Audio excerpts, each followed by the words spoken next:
Well, in other news tonight, for the first time since her corruption case finished up, former Cincinnati lawmaker Tamaya Dennard speaking publicly about her illegal actions, her punishment, and her future. WLWT News 5's John London now with this exclusive interview with her. He's live for us at City Hall. Hi, John.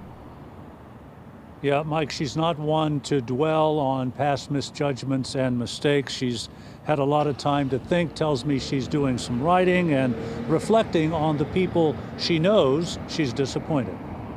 Tamaya Dennard, 2 weeks after being sentenced for corruption. You know, here I am, the reality of 18 months is definitely set in.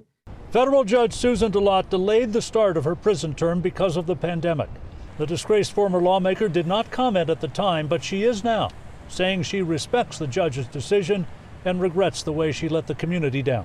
I mean, I addressed the court, but I haven't had a chance to really, talk to people who supported me. So I just want to first apologize to the people of Cincinnati, the people who put their trust in me. I made a poor decision, a bad decision.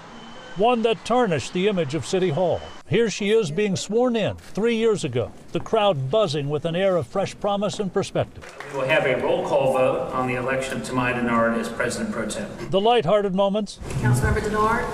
Yes. Councilmember Glassman? Yes. And now the dead serious ones. I made a mistake that I have to live with for the rest of my life, regardless of, how much time I spend in prison. Federal agents say she sold her votes, pay for play on development projects. She worked a plea deal admitting to wire fraud. She also admits the pain of falling short of the eyes of those who feel left out, the very people she vowed to help. And that's who, I disappointed the most. And that's something that I own, and I will continue to own, that I will own forever, regardless of what I do next. Barred from elected office, next for her might involve advocating for women in prison. Most certainly some type of public service, instead of sitting around sulking about what used to be. My grandma said that used to be's don't make honey. And so I have to just kind of keep pressing forward.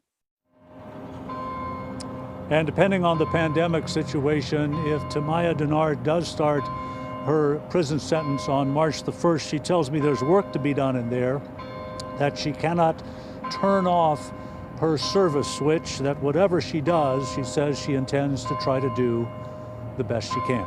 Reporting live at City Hall, John London, WLWT News 5. All right, John, thanks for that interview.